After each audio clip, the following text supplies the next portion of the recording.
Reflection Comics. What's up? What up, what up? This is Rico from Reflection Comics, a good man Cody, and we are going to do some serious comic book talk tonight. Obviously, you guys know what this podcast is about because everyone's talking about it. IronHeart. Our last episode, as you guys saw, we did episode 1 through 3, and now we're going to do 4, 5, 6 with a quick recap. How you doing, bro? I gotta say, man, How you doing? when it came to this show, I now know why they did not release all 6 episodes at the same time. I would have stood in traffic. Like, easy, I would have stood in traffic, man. This show is bad, man. It's a special kind of bad, like, bad for the ages. Man, I was one of the few who had high hopes for this show. I was rooting for it. And I wasn't just going against the grain. It's because the comic book is really good. The source material is really good. Yes, there are some issues or some volumes of Riri Williams as Ironheart that aren't written well or just not good comic books. But there are many, like Ironheart Generations, really good comic books. But they did not execute that in the show. I believe the show was underwhelming. To put it lightly. Yeah, the cast they delivered. I would actually I would say as an actor, actress, I believe they did. I feel as though they were given material and they were told this is the look, the feel, and the vibe of the show, and we need you to play your role. And they did. That doesn't make them bad actors. It's just they were given, I almost said bad, shitty script. That's what they were given, man. So you're saying that it's not the fault of the actors, that they did a perfect job for what they were given? They're all good actors. I've seen most of them in other movies. I haven't seen And oh man. And I've seen Borat. Alright, that's it. Borat? Yeah. Other than that, this show, man, oh my goodness. I'm going to hit you with a hot take. I think it's a hot take. Yeah? This show is worse than She-Hulk. In ways, I do agree. This is like top 10 worst things I've ever watched. But I do have to say, Ironheart was better than Echo. Yep, it was. The best thing that came out of Echo was the fight scene in the arcade. No, the bowling alley. That was the best scene. Sorry, there were cops outside. We're filming on location for Chicago. Oh, man, for, wow. Ironheart. Wow. No, it's 4th of July weekend. No, we're in the city of Punta Gorda. We're behaving. Things happen. They're not after us yet. But, there was nothing about episode 4, 5, 6 that I truly enjoyed. I think it was a waste of material. It was a waste of film. It was a waste of Chicago's. Take that back. That's just me being too rough around the edges. I do, because I said in the last podcast, I love the fact that they filmed on location. I love the fact that they show Chicago as not just a setting, but a character. I like, and what I mean by that is they actually made it a point to show landmarks in Chicago, and that was really cool. Because I don't recall any MCU movie that went to Chicago. They're always New York or some else realm, or space. They're always kind of like New York, San Francisco, Los Angeles. Well, all the same. We did go to Japan, but Japan led us to a Middle Earth. What are you referencing? Oh, Shang-Chi. Yeah. Marvel does have a Middle Earth, and it's not Asgard. Well, Marvel has Hollow Earth. Hollow Earth? Is that what they called it? Yep. So where was Kong and Zilla? In better movies. Oh, well, you can find him in the next couple Marvel universe. Yeah, you didn't know that? Godzilla versus the Marvel universe. I can't wait to give you that. What, comics? Yeah, I'm going to give it to you. Ooh, nice. You're going to read it. That actually sounds like fun. Yeah. Sounds like more fun than this. Yeah, it is. I did not. So, like, you had a modicum of hope for this. Yeah. You recommended me Iron Man Generations, and I hadn't read it yet. And all I've heard of Ironheart Ironheart's backstory came from this first run, and it's not good. Mm-hmm. And so when it came to Ironheart, my expectations were that it wasn't going to be good. It was going to be, I should say, it would be on par with the other MCU Disney Plus shows, which is to say not good. That includes Moon Knight, Echo, Daredevil Born Again. We've talked about it. So when it comes to this show, I didn't have any, I wasn't hurt by this show. It didn't offend me that they messed up a character that I cared about. Right. It hurt me that they messed up the Hood, and we'll talk about that later. But and we talked about that a little bit last podcast episode. When it came to this, I had low expectations, and I was mad. It's genuinely one of the worst written things I've ever seen. People just do and say things for absolutely no reason. Riri doesn't change from the first episode to the last. She doesn't undergo any growth. She's just as bad a person at the beginning as she is at the end. Yeah. And the show doesn't acknowledge it. No, it does acknowledge it. Yeah, they do. Yeah. In the show, she was straight to her face. They told her, "You are selfish. You'll do whatever you got to do to get by. You put yourself before others. You suck at relationships, and you're not trustworthy." Exact words. And she kind of got butthurt about it, and had some self searching, into her inner self. But at the end, it just, Did she? We'll get to the ending. We're gonna do this in order. Let's start with 4. Episode 4. Yeah, we're gonna break this down. Let's not go from 6 backwards. Let's hit it from 4 and do our thing correctly. So at the end of episode 3, the Hood finds out that John was killed. Yeah. By Riri in self-defense. She left him there to strangle on no air. Yeah. And so we immediately have a problem. You have the sit-down scene where they're having the funeral for John. And if you remember at the end of episode 3, Mephisto shows Parker that Ironheart killed John. Yeah. He knows. And he's sitting there in this room with all of them, and he's just staring at her. And he doesn't kill her. He lets her leave and then sends the other people after her. Well, look what he did with the last tech guy. Stewart, yeah. Yeah. He made him think everything was A-okay. He was like, "Yeah, you're fired. We don't need you anymore. Have a nice life." He just skipped along all right, cool. I just go on to the next thing. And come to find out, Hood had him killed. Yeah, but Stewart doesn't have an Iron Man suit. No. She is defenseless, and she's in this business with all of you right here. All Parker has to say is, "Hey, she killed John. Get her." But she's done. But really, do you really think she had an Iron Man suit or IronHeart's iron suit throughout this series? Her suit was either broken, it wasn't functional, it went against her judgment, it froze up, or it straight up deserted her. So I'm just saying, my point in saying that she had a suit was not like that she literally had the suit. It is that she had a better chance of fighting back than Stewart.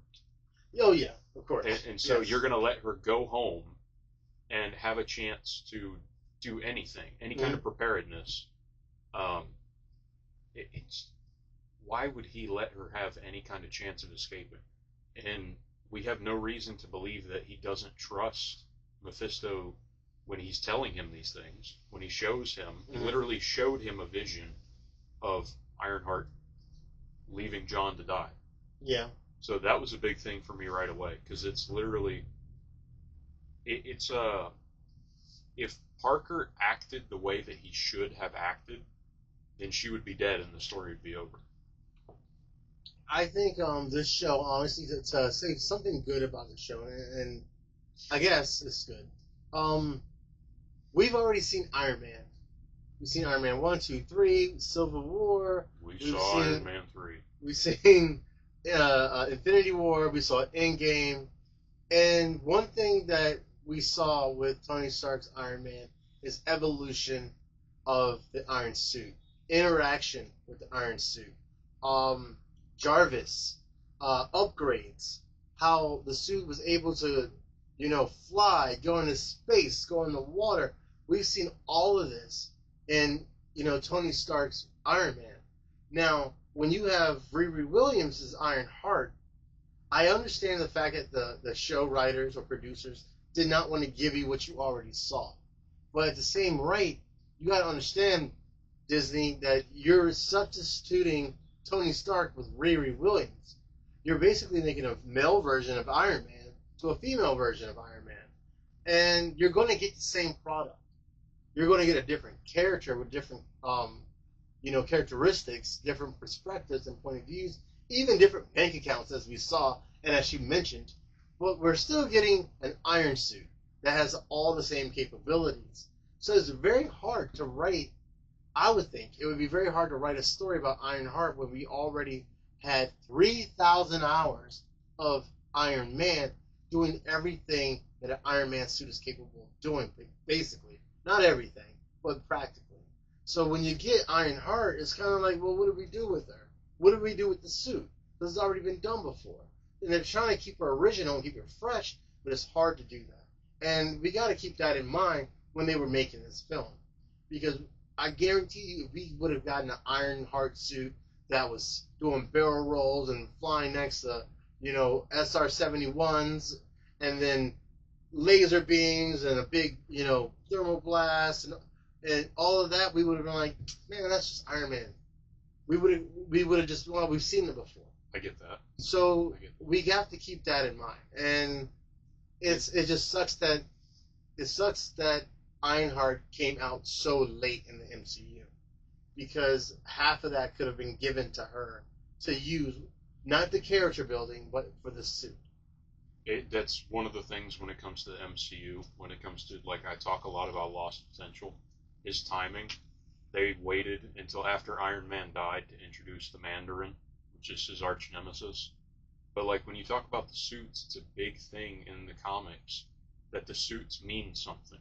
When Iron Man upgrades the suit, it almost always, it meant something, or it was to sell more toys, was the other side of it. But when it comes to it, they tried with Ironheart, and it did not stick the landing. You have her making the suit. You have her, she has 3 suits in this. She has the suit that she steals from the college at the beginning, the white astronaut suit. Yeah. I like that one. I like how it looks. The first suit? I do like how that one looks. The white and silver. You have the homemade scrap suit. Let me cut you off real quick. The colors of it are horrible. The white suit is actually, that we've seen that suit before. I don't know if you guys watched the Marvel What If of last season, but we did have Riri Williams in the What If animated show, and that was the suit that they were referencing from. She had a white suit, and it was her last suit that she used. So it was cool that they paid like some kind of homage to that. But I don't feel as though that should have been a Gen 1 suit. No. Because that suit was high tech. Well, we saw her Gen 1 suit was what she made in her garage in Wakanda Forever. Yeah. I could forgive you for not remembering that movie. Yeah, right? I did forget that. It was basically just wires. It was just wires. But it's a massive step to go from that to what she made in Wakanda Forever, and now that the suit that she made in Wakanda Forever is gone. I don't remember if she didn't make that suit. So she just had to give it back to Wakanda. They took it back. They didn't give it back. But my point with the Iron Man thing is, one of the failings that the MCU had is you get to see Iron Man make 2 suits. Mm-hmm. You get to see him make the one in the cave. You get to see him make his first Mark III is what he calls it, Mark III. Happen to have a Mark III suit. When it comes to that, though, they show you and they tell you things about his character. You actually get to see this is his state of mind when he's making it. The first suit was about survival, and it stripped away all his ego, all his pride, everything. It was just about survival and getting out. And then when he finally gets to make his version that's not based on survival, he gets to trick it out. He adds the hot rod red, he adds the gold. There's a little bit more of himself in it. It's not just about survival. You get to see some of his ego in the suit. And then in the comics, what they would do is like when Tony came back from battling alcoholism, he made the Silver Centurion suit. It was a brand new suit for a new age. It looked like a knight in shining armor, pretty much. It was the red and silver. Is that the one when they when Iron Man had a nose? No. Okay, we're not gonna talk about that one. No. That was a quick couple issues, and they were like, nope, we ain't. It was a liking mistake. That was a mistake. The hood. I feel as though the hood. We could not. I think the hood was a bad choice of villain for this show. For one, the hood is too detailed, too in depth. There's too much story for 6 episodes. Secondly, Riri's first villain is the hood. Like, we should have given Riri Williams a more, I guess you say, a C-list, B-list villain. I feel as though if they would have done that, it would have been a better interaction. We would have gotten a better story. I don't know why they chose to go with the hood. I feel like the hood should have had its own standalone story or even movie. Yes. Due to the fact that there's just so much that goes into him, his personality, his power, his burdens, what he can do, what he can't do, his weak. Like, there's so much about this character that if you want to get a little taste of it, I'm just going to say this briefly, and then I'll pass it back to you. If you want to get a little taste of it, in the previous episode when we talked about episodes 1, 2, and 3, about 30 minutes in, I brought out my copy of The Hood, the Saga of Parker Robbins, and I talked about his character and a little bit like that. The character is well worth reading. The show did not do him justice in the slightest. Yeah. Okay. Well, I just think we should have, honestly, Zeke. Zeke is an actual Iron Man villain. Yes. That I went over my head. I didn't even notice that and put 2 and 2 together. As I was watching Ezekiel become Zeke, he ended with powers, I was like, yo, is this the origin of this MCU's Electro? No. Well, no. I was way off until I looked up who was Zeke from Marvel Comics, and I'm like, yo, he has a whole silver iron suit, and he was a villain, a good villain too, in the 80s, throughout the 90s. And I wish they bring him back if they haven't already. I haven't seen him in any Iron Man comics lately. No. But he would have been an awesome villain to go up against Ironheart instead of getting and then from there it's like, it was just, I did not like the path Riri was taking or chose or was given. Chose. I didn't like the idea of that her AI from the start was her best friend that died from the shootout, and which never ties back in. Her friends and her friend and her stepdad dies in a drive-by shooting, and it just never. It comes up again in emotional moments. Yeah. But there's nothing about, like, what you could have done. You didn't have to have the Hood, because, like what you're saying, the Hood is a very complex character, and this show did not have the time to give him. No. Imagine if we had a different villain that was somehow involved in the drive-by shooting. Mm-hmm. And you have this, it would have tied into her character where the show never addresses it, by the way. She runs headlong into it. She's building these suits, and kind of the last excuse that we get from her is that she feels like she has to protect her and her mom and the people that she loves and stuff like that.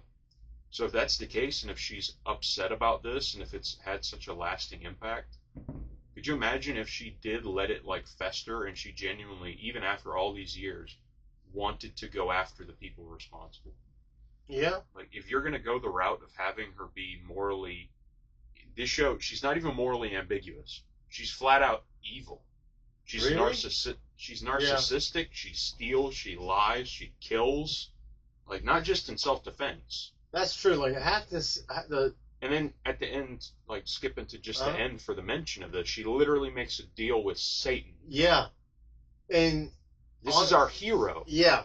And so I do want to touch on that, and that's how I want to wrap it up with that. But like you were saying, when she was making watches to protect her mom, and she wanted to protect her best friend, that one dude, and it's like, I understand you guys have to make a story, and there has to be, a structure, ABC 1 2 3s. I get it, but I feel as though a lot of things that were put into the story were a waste of time. Yes. Like, yeah. And then when it comes down to what the fans would want to watch, as in, how did you make that suit? What was the trial and error you went to make your final suit? Like, it's like her mom bought her car back that she sold, which was a beautiful car. And it was like, all right, there's a car. Next thing you know, a door panel comes off, and poof, she has an iron suit. And I will say, I did like that. I liked the way that they showed the montage. I liked the montage. But then the more that I thought about it, like you said, no, this is... You're making an Iron Man suit out of a car.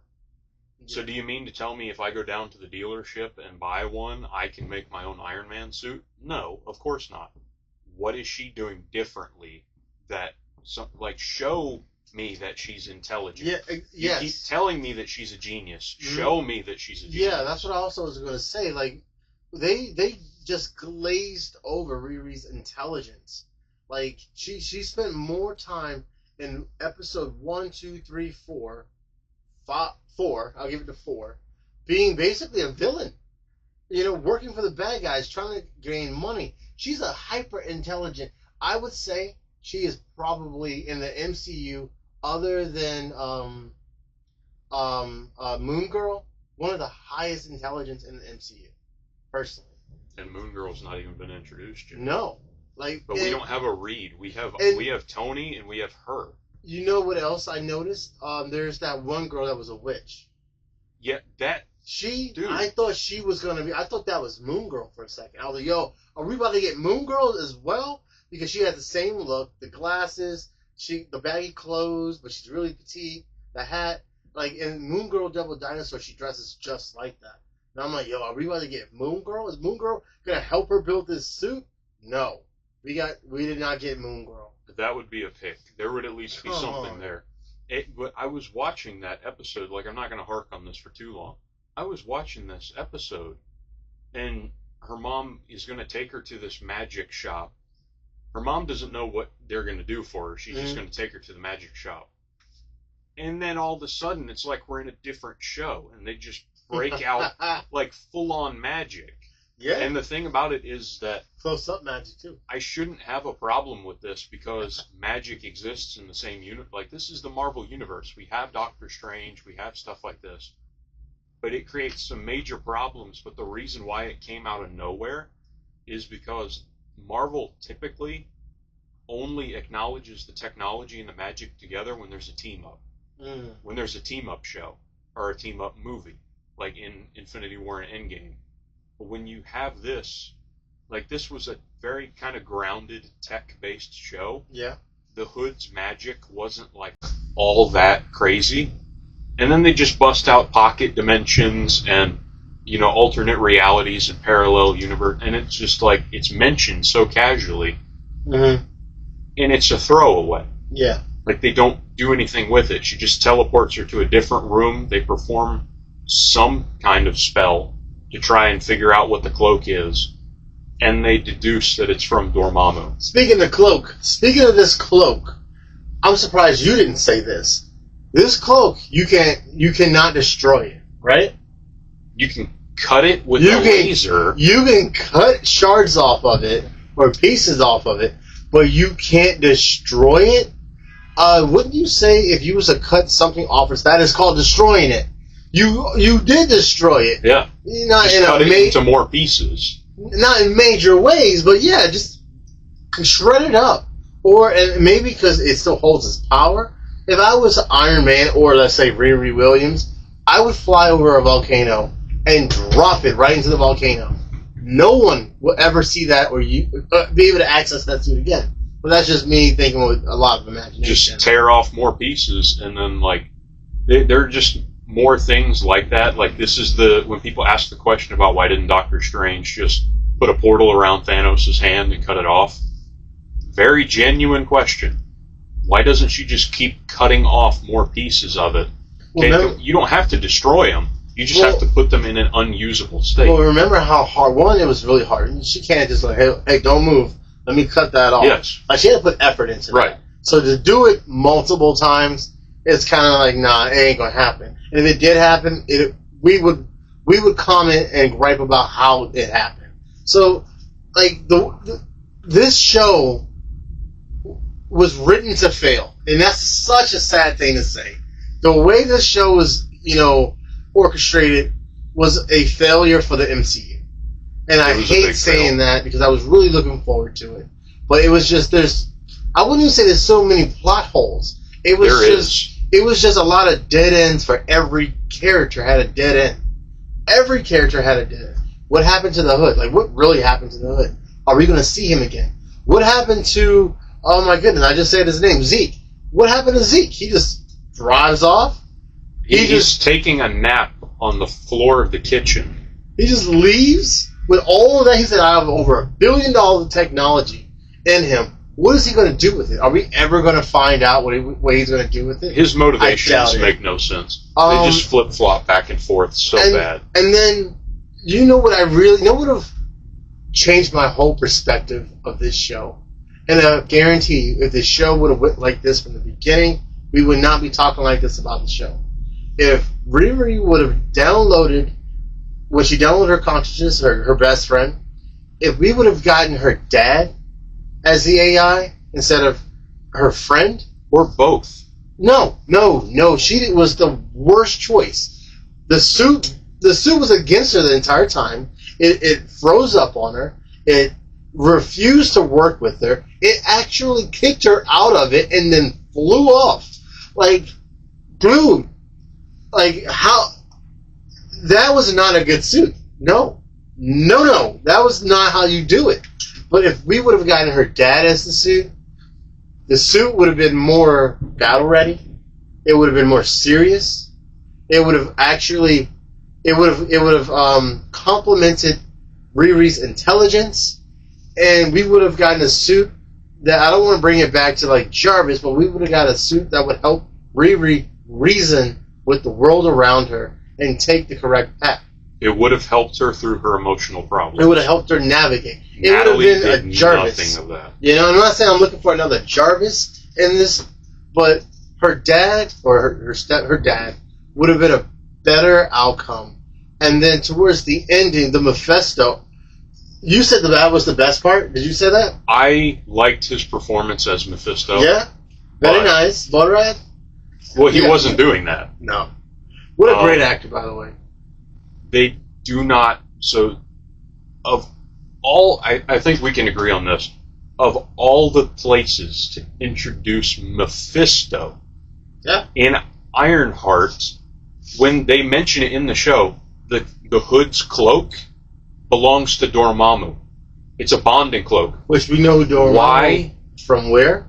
From Doctor Strange. Yep, Doctor Strange. Why does Mephisto have Dormammu's bonding cloak? They're not working together. He mentioned they're enemies. No. Who was Dormammu to Mephisto? They're enemies. They're enemies? Dormammu is trying to take over everything. Oh, well, that does make sense. Mephisto is trying to take the souls. Mm-hmm. Dormammu wants to have people to rule over, so he's diametrically opposed to Mephisto. I don't remember in Doctor Strange. Did he get defeated, or did he give up? He gave up. Because he was promised, in the time... Yeah. Doctor Strange kept him locked in the time loop until he promised not to invade Earth anymore. Gotcha. So now, in the comics, Dormammu had a fight with Doctor Strange, and Doctor Strange, at the end, he beat him, and he made him do the same thing. Promise that you will not attack Earth again. Dormammu went back to the Dark Dimension, and one of the ways that he was going to try and get back to Earth was through the bonding cloak, which the Hood is wearing. Yeah. If Mephisto has the bonding cloak, and he's against Dormammu, why would you give it to anybody? That's how Dormammu's going to get through to Earth. That's your enemy. Why are you doing that? It's like building. It's like having a door on your house specifically that opens without a key for people to come in and steal stuff. Like, why would you let anyone in? And this show, I mentioned it. I don't know if I mentioned it yet. This show does not understand Mephisto. When Mephisto is making deals with people, he is not allowed to trick them. He is not allowed. He literally has to tell you, you're going to get what you want, and he's going to tell you the cost. He has to tell you what it's going to cost you. I like how he kept hinting it, though. He kept saying, I'm hungry. He kept saying, I don't know if you noticed, like, and maybe I'm just reaching, or maybe it was meant to be this way, but every time that we saw Mephisto, he was always eating. He was like, he's not when he's having the conversation with the Hood in the metal room. No, you're right, but like, the first time was in the pizza parlor. Why the pizza parlor? The second time with Riri, pizza parlor, and he's just shoving pizza in his face all the time. And he is kind of hinting. I don't think he didn't deceive anybody. He just wasn't direct with them. And that's the thing, is that he's meant to be direct with them. When he talked, people hate the comic, but it's something that happened. When Mephisto made the deal with Spider-Man, he told him, you will get Aunt May back, you will get your secret identity back, but I'm taking your marriage. When he gives people back their life, when he gives people back, anything that they want, money, power, whatever, he tells them, this will cost you your soul. Oh, no, it went worse than that. To jump off subject a little bit, when he made the deal with Spider-Man died and went to hell. Yeah. Like, it was more of a marriage, his life. You're giving your soul to the devil. Yeah, exactly. And the thing about it, like, that's what happened with Ghost Rider. He makes you a promise. He will keep his end of the bargain. Mm-hmm. As soon as he's done with his end of the bargain, time's up. And then he makes good on his deal. He gets what he wants. The point of it is that he gives you as little of what you want as he can. Yeah. Within his law. And then he gets what he wants, and then he cuts you off, you're done. Why would he took the Hood's soul. Why would he agree to give him more power if he kept on to the Hood? True. I don't know. He completed the deal. It should be, all right, no, you're done. You're dead. I'm taking you with me. Yeah. You got what you wanted. Congrats. Well, that's the trick. Like I said in our last episode, like I don't think it was one main writer. They had a team of writers, and they all had to come up with a script and a storyboard to make 6 episodes. 6, like, basically movie length episodes too. Almost an hour each episode. It was just, I don't feel as though these writers did research, but they were trying to make a 6-episode show off of very detailed, in-depth characters. And you can't give them the justice that they deserve with that much time frame. So I feel like what they did was like, let's just shorten that story and just kind of alter it to go along our storyline. But really, I'm one of the guys that I go to see an MCU movie, and I'm not like, all right, well, this doesn't add up to issue 5 and volume 4, this panel. I'm not that guy. Like, I sit down and watch an MCU movie for the quality of just film, of movie. And if I happen to see something that would happen in a comic book that I remember reading, that's just a plus. I'm just looking for a well-written story, a good film overall. And this is not that. No. It was just too scattered. Like you were saying with Riri, she was just, the whole time they were telling you, you're selfish, you're this, you're that, all negative things about her. Well, it's not the whole time. It's 2 people. The lady at MIT, she is the only one that they take seriously. When she calls Riri out and says, hey, that's crap. Her mom did it? What her mom tells her. Her mom did it, and her best friend AI did it. That's true. Like, But the AI one. Even Zeke did it. Immediately. Zeke and the lady from MIT are the 2 that, like, really get down to it and actually call her out on anything serious. And Zeke is treated like he's crazy, and then the MIT lady never appears again. And the things that they say are accurate, and she never changes in any of those departments. She's still stepping over people to get what she wants. Yeah, I don't see any kind of character development or growth in this show. And for a character like this, like, you can have static characters. There is such a thing. There are some characters that do not change. You don't have to have them change. Mephisto is a static character. He's never going to become a good guy. No. You're allowed to have that. But for this show, you clearly set it up as an arc, and nothing happens. We have 6 episodes, and her character doesn't budge an inch to the left, right, up, down. Actually, she goes worse. Because towards the last episode of Mephisto, she makes a deal with Satan. Yeah. Walks up to him like, hey, I can help you out. I can give you what you want. Tell me what you need, and I'll make it happen. And towards the end, we go... there was a time jump, and her hair is out, and it looked more like Iron Man Generation, which I was like, yo, that's cool. I like how they did that. That's what I'm talking about. Like, it was a crappy film, but I like the fact that they were like, let's make her look like something resembles the comic books. I thought that was really cool. And then next thing you know, I thought, if anything, she brung her dad back. But no, she brung her friend back, and she's alive. Not AI. She's alive. She touches her face. So now you have to explain how, for her brother, how's my dead sister back? Where does she live now? And she came back. It's not just that she's back. She came back literally, like, it was like she was saved from being shot, plucked from there, and pulled and dropped here. So that means she's wearing the same clothes. Yeah. She's like, where's Greg? It would have made sense if it was around the time where Thanos snapped and everyone came back. Then okay, you can fit in society. But you've been dead, bro. Yeah. You've been dead for a while. People mourned you. We buried you. Right. You know, we missed you. You know, especially her brother. And then to just bring her back is hard to explain. And it's hard to go anywhere next with that idea. Now, if she brought her dad back, her dad can go right back to just being a gearhead and being a mechanic. I would say that there would still be issues. And her mom would have loved the fact of it. Because her mom even asked her, can you bring back my husband? Which is so weird. Yeah, but it brings up a conversation because it's relevant, you know? Regardless of how it is weird to bring back people, you know, especially like that. But it's relevant, you know? And then we see the veins, starts to grow. So now, and that's how it ends. That's it.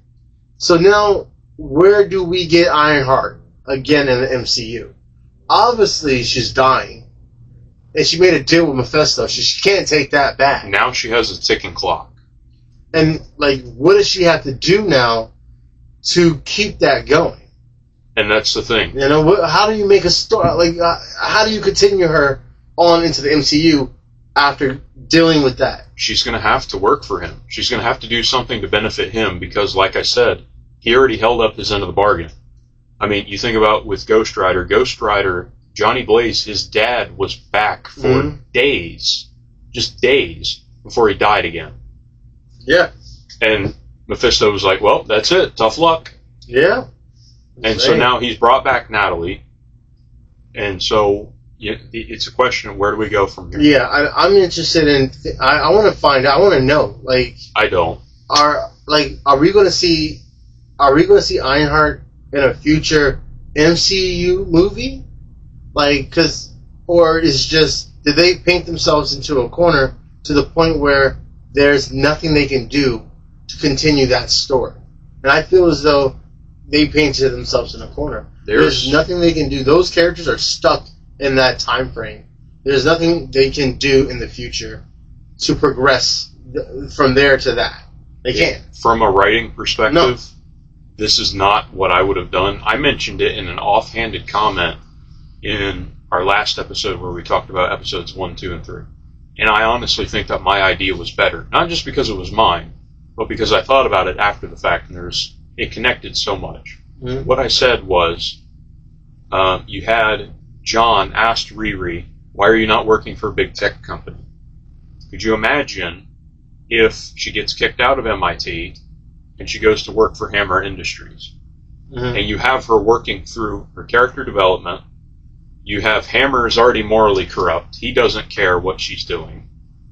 And then by the end of it, she makes this new suit, whatever it is. Now Hammer has access to Iron Man technology. And from there, that sets up Armor Wars. You have an entry for Rhodey to come in because he's now opposed to someone taking and using this armor for something bad. Mm-hmm. It creates opportunities. Well, and this show, like you said, they literally painted themselves into a corner. Yeah, there's nothing they can do with...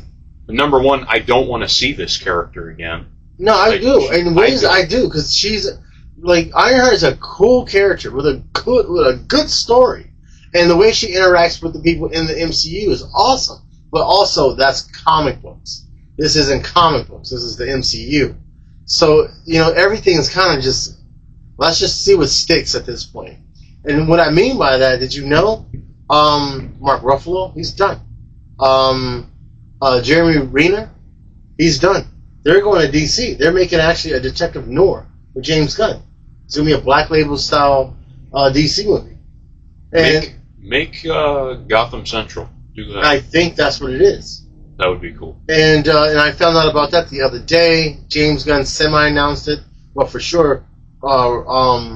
Ruffalo, he mentioned it, and also Jeremy mentioned it. So, because obviously... Honestly, it makes sense for them. And they're letting go, because they're going to use... I know they're talking about making a Planet Hawk movie, but there's no need for Mark Ruffalo in a Planet Hawk movie. You're not going to see him. He's just going to be the Hawk all the time. And then with Jeremy, I feel they're not bringing him back. Bringing him back. He was like, yo, unless you can pay me what I need, I ain't coming back. So, and it wasn't even like a greed thing. He was just asking them, pay me what you paid me last time. Yeah. And they said no. And, but at the same time, there is talk about MCU television is a different network than the MCU movies. So he won't come back for Hawkeye, the Disney Plus show, but he might still come back for a MCU movie. But if he's already in the talks with Gunn talking about a noir style detective film, then you can't work with both of them at the same time. Right. That's just contract. And so maybe his contract's done. When you talked about where they're going to go with this character, take this with a grain of salt. This is just what I heard. They're supposedly working on the Champions. And Champions, they're essentially going to turn the Champions into the Young Avengers. Which will make it's not going to work. Hulk. That's why Ruffalo's gone. Yeah. It's not going to work. And we got Miles. We got Kid Nova. Neither one have been introduced yet. Yeah, and it all depends on which champions you're talking about, because I know when they said they were filming, they're going to end up making a new X-Men movie, and it's supposed to be like a X-Men versus Avengers. But they're saying they're going to make a younger X-Men.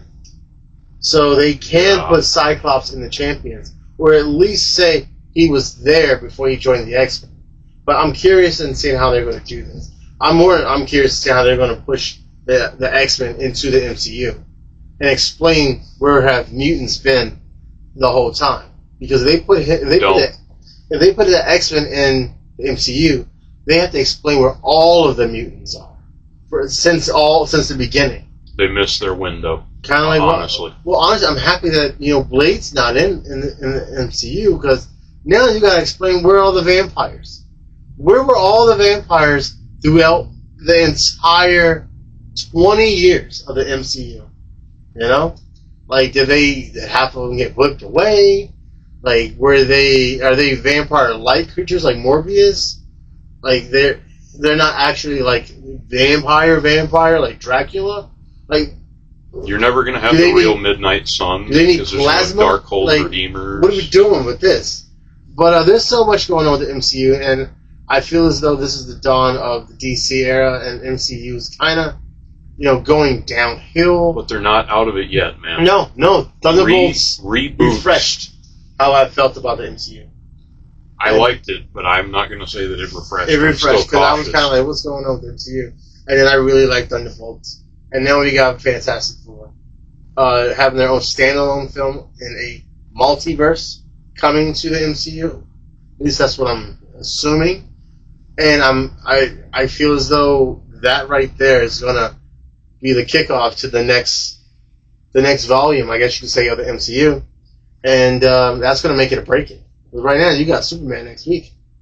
And if that goes good, whoo, man. If Superman kills it, and then right afterwards, Fantastic Four comes out, and it doesn't equal, no one's going to care about the MCU anymore. Right now, this month is going to be the battle. The 11th and 28th? Fantastic Four comes out the 28th. 23rd or 23rd?